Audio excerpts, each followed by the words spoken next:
Bonjour à tous, c'est Jo, j'espère que vous allez bien. Aujourd'hui, comme vous l'avez vu dans le titre, on va créer un PC gamer mini ITX. Alors, comme vous voyez, il y a tous les composants ici, je vais tous vous les montrer un par un. On va prendre le temps ensemble, mais il me manque quelque chose. Je vais le chercher tout de suite. Hop, dans mon sac à dos, j'ai le boîtier.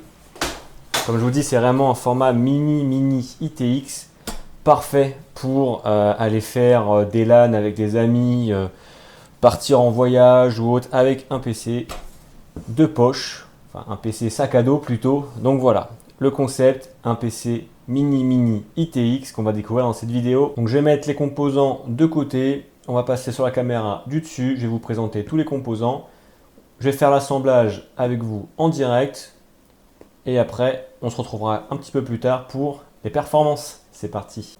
Donc on se retrouve pour la plateforme dans un premier temps. Donc, je suis parti sur la ROG Strix B760i Gaming Wi-Fi. Donc c'est une carte mère avec le socket LGA 1700, compatible DDR5, processeur de 12e et 13e génération de chez Intel. Wi-Fi 6E, on va l'ouvrir ensemble. Hop. Voilà. Donc regardez le look, hein, elle est vraiment jolie avec l'effet un peu Spider-Man avec l'étoile d'araignée ici. Le logo Asus ROG qu'on voit ici en bleu et rouge, donc vraiment plutôt joli. Connectique 24 pins, 8 pins ici, l'emplacement du processeur. Il y a la place pour de l'USB-C, l'USB 3.0, des ports SATA, nos ports pour la RAM, le port pour la carte graphique. Ici, il y a un emplacement pour un SSD NVMe PCI 4.0 ou 3.0 avec un dissipateur thermique. Mais aussi, vous avez un autre emplacement qui se trouve juste derrière. Donc pour un autre SSD NVMe, celui-ci n'aura pas de dissipateur thermique. En termes de connectique à l'arrière, sur la backplate, les connectiques audio classiques, que ce soit audio, casque ou en enceinte. Deux ports USB-C, les antennes Wi-Fi. 3 ports USB 3.0, un port Ethernet, 3 ports USB 2.0, un port DisplayPort et un port HDMI. Donc ceux-là, ils vont vous servir si vous avez un processeur graphique. Hop. On poursuit. Donc on a fait la carte mère, on va faire le processeur. Le processeur, je suis parti sur un i5 12600KF.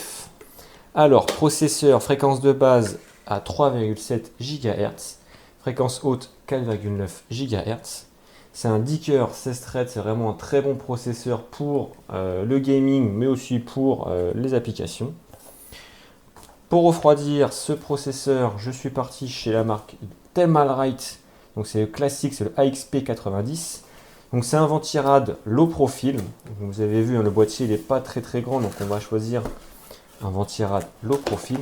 Donc pour refroidir tout ça, hop, on va prendre ce petit ventirad Thermalright qui fera très bien le boulot. Hop, donc je vais le poser ici. Hop là. Ensuite, pour la RAM, je suis parti sur un kit de 32 Go, donc chez la marque Corsair, c'est Corsair Vengeance DDR5 en 6000 MHz. Hop, donc on les connaît, hein, ces RAM là, elles sont simples et efficaces. 32 Go, c'est peut-être un peu beaucoup pour cette configuration là, mais j'avais un kit qui traînait et honnêtement, elles font bien le boulot. Hop. Concernant la partie stockage, je suis parti chez la marque Crucial, donc c'est le truc Crucial P5+, donc c'est bien un PCI 4.0, donc c'est 500 Go. Hop. Regardez comme vous le voyez ici, hein, très simple et efficace. Il prendra bien l'emplacement sous la backplate.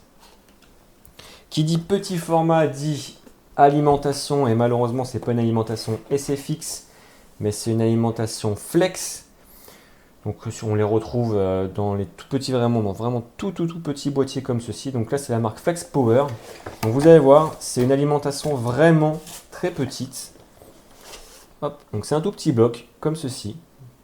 Hop, avec les câbles qu'on rajoute. Donc voilà, faut pas avoir une très grosse configuration, c'est vraiment dans le minimum du minimum.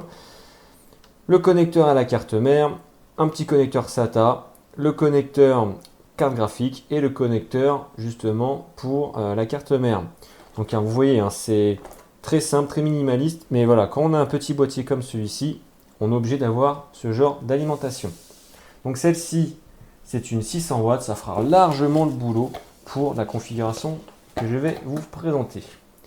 Et le fameux boîtier, donc c'est un boîtier que j'ai trouvé sur AliExpress. J'ai toujours voulu avoir un PC qui pouvait rentrer dans un sac à dos, et là pour le coup, c'est le cas. En termes de dimension, donc en hauteur, on est sur du 22 cm. En profondeur, nous sommes sur 18,5 cm.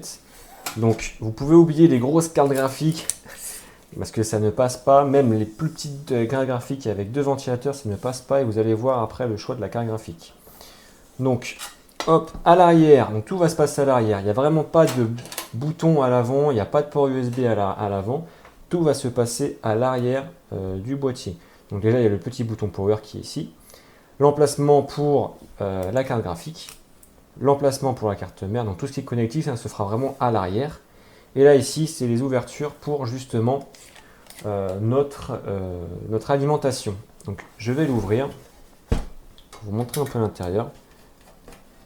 Hop. Et hop. Hop. Donc c'est vraiment tout simple, c'est une petite tôle. Hop. On a le riser. Hop, qui s'est coincé. Voilà. Donc on a le riser ici pour justement placer nos cartes graphiques. Et vous voyez, c'est vraiment très simple, très minimaliste. Emplacement pour la carte mère, emplacement pour l'alimentation, le bouton power. Et voilà. C'est vraiment très simple. De toute façon, pour un PC de cette taille-là, il n'y a pas 36 000 solutions. Donc je vais le mettre de côté. Et maintenant, la carte graphique. Je suis parti sur une carte graphique, donc c'est la RTX 4060 de chez la marque Palit, donc un seul ventilateur. Et vous allez voir que même avec cette taille-ci, la carte graphique, elle prend littéralement toute la place. Donc regardez, juste je la pose dessus, vous voyez quand même qu'on est vraiment au maximum du maximum. Hop, regardez, hop, je la mets dans le boîtier. Ça prend vraiment toute la place. Donc c'est vraiment la taille la plus grande en termes de carte graphique que vous pouvez avoir. Vous ne pouvez pas dépasser les 16,5 cm. Sinon, ça ne passera pas.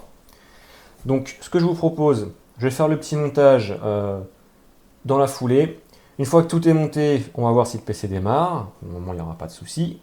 Et après, je prendrai un petit peu de temps pour le tester en jeu, voir un peu ce que ça donne, et je reviendrai vers vous. Alors, vous prenez votre carte mère, vous la posez sur la boîte, comme ça pour le montage, ça sera vraiment plus simple, c'est plus sûr.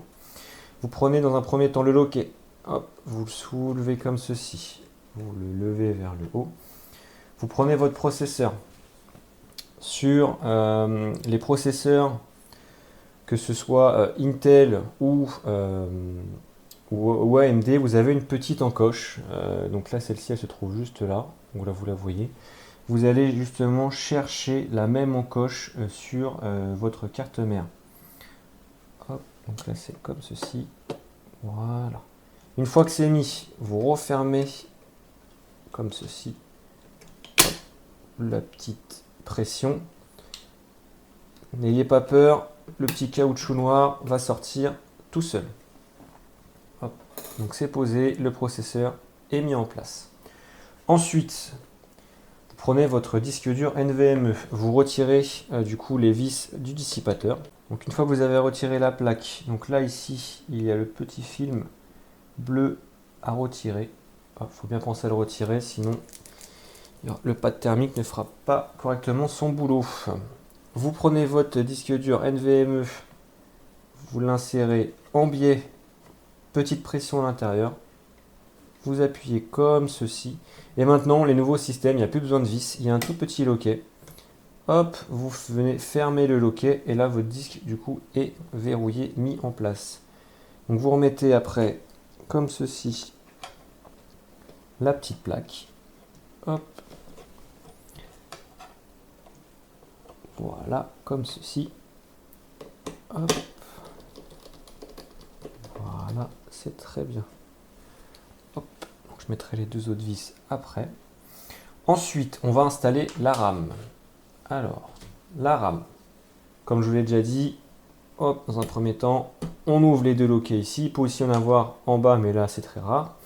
Vous prenez votre RAM, vous la mettez en face de façon à être exactement dans le bon sens. Donc là, je ne suis pas dans le bon sens. Il y a un petit écart, donc je pense qu'elle doit se mettre dans ce sens-là. Voilà, parfait. Dans ce sens-là, c'est parfait. Hop. Hop. Voilà. Hop, le petit clips et le petit clips. Il faut vraiment entendre le petit clip pour dire que la RAM est bien enclenchée.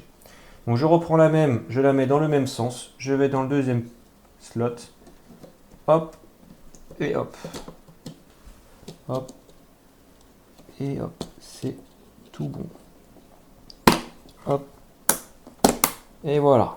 La RAM est installée, le processeur est installé, le disque dur est installé. Maintenant, il ne reste plus qu'à le mettre dans le boîtier. Et je vous retrouve juste après. Et voilà, on se retrouve quelques jours après le montage du PC, le temps de tester les performances en jeu, dans différents jeux. Tout d'abord, j'ai rencontré un problème. Donc, comme vous le savez, j'ai acheté ce boîtier sur AliExpress avec un Riser 4.0. Le problème, c'est que le Riser en question était défectueux. J'avais un démarrage sur 6. Quand j'étais une fois arrivé sur le bureau, mon PC ramait comme s'il avait plus de 15 ans. Et j'avais des coupures d'image, enfin vraiment pas génial du tout. Donc du coup, après avoir tout testé, je me suis rendu compte que c'était le Riser.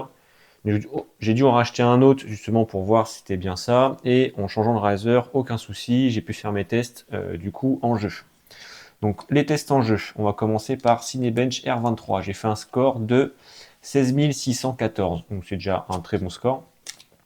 3D Mark, pour la carte graphique, j'ai fait 10 489. Et pour le CPU, 13 368. Sachant que en termes de chauffe, la carte graphique, franchement, elle ne chauffe pas du tout. Elle est à 60-65 degrés grand max. Par contre, voilà, dès qu'on va commencer à faire du Cinebench ou autre, le processeur va vite monter à plus de 90 degrés. Mais bon, voilà, c'est vraiment le pousser dans l'extrême. Mais sinon, il fait très bien le boulot, il n'y a aucun souci. Alors après, j'ai essayé donc en jeu en 1080p, en réglage élevé. Call of Duty, donc du coup le Warzone, je suis environ entre 130 et 140 FPS, sachant que je suis en élevé, voire ultra dans certains paramètres. Donc c'est vraiment plutôt pas mal du tout. Sur Fortnite, en élevé, je suis à 144 FPS, mais bon, si vous voulez chercher encore un peu plus de FPS, vous pouvez les régler vos réglages sans souci. Je sais qu'on peut atteindre facilement 200 voire 250 FPS sans souci. Concernant CSGO 2, donc Counter-Strike Global Offensive 2, je suis à plus de 300 FPS. Et je tenais à revenir sur Fortnite. Si je passe en qualité moyenne, mais que je laisse tout en haute définition ou en épique, je suis à plus de 187 FPS. Donc honnêtement, pour ce PC de poche mini format, je trouve que les specs et que le rendu est vraiment pas mal.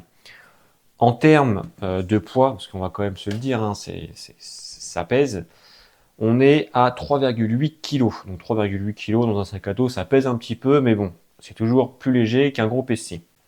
Ce PC m'est revenu à environ 1100 € avec le Razer que j'ai racheté en plus.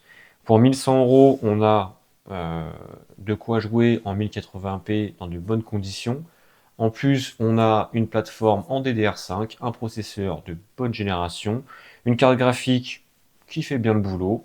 Donc voilà, c'est plutôt sympa, c'est très minimaliste, hein, comme vous le voyez. Hein, hop, tout se passe à l'arrière. En plus, j'ai même une petite poignée pour le prendre, comme si c'était un PC bandoulière, quand on va dire ça comme ça. Donc voilà, tout vraiment se passe ici.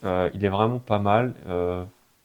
Je pense que je vais peut-être le prendre pour me balader à droite à gauche, ça peut être sympa, ou même le mettre dans un salon, ça passe, hein, vous voyez, hein, niveau esthétique, il passe partout. Donc voilà. Donc moi maintenant, ce que je vais faire, c'est que je vais le remettre dans mon sac à dos. Hop, et puis bah, je vais aller jouer chez des amis. Donc voilà, ciao, bye.